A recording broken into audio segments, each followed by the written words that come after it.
नमस्कार मित्रो, आज आपण बघणार आहोत तुमची जमीन जर प्रायव्हेट फॉरेस्ट असेल किंवा तुम्ही जी जमीन घेतली त्याच्यावर फॉरेस्टचा शेरा लागला असेल तर तिथे तुम्हाला वनघर बांधायचं आहे, फॉरेस्ट हाऊस बांधायचं आहे तर काय प्रोसेस आहे। तर सगळ्यात पहिली प्रोसेस आहे की तिथे तुम्हाला त्या जमिनीवर एकूण किती झाडं आहेत याचं प्रमाणपत्र घ्यावं लागतं। हे प्रमाणपत्र वृक्ष अधिकारी किंवा वन परिक्षेत्र अधिकारी हे बहाल करतात। या प्रमाणपत्राशिवाय तुम्हाला फॉरेस्ट हाऊस किंवा वनघर बांधता येत नाही।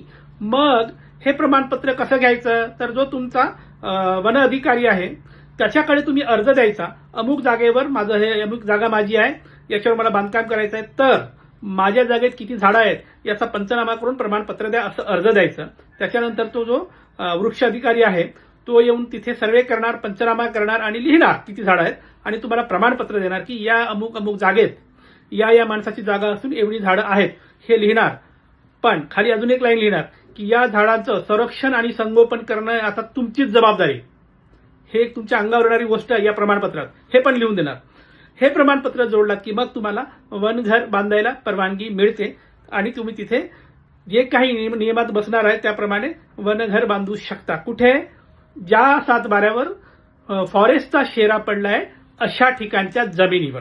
तर मित्र, ही होती माहिती की तुम्हाला जर फॉरेस्ट लँडवर वनघर बांधायचं असेल तर कुठलं सगळ्यात महत्त्वाचं प्रमाणपत्र लागतं त्याबद्दल। आता 2 सूचना, थेट फोन करायचा नाही, खूप महत्त्वाचं काम असेल तर दिलेल्या नंबरवर व्हॉट्सअप टाका, आणि दुसरं, वैयक्तिक सल्ला मोफत नाही, त्यासाठी फीज लागू आहे। बाय।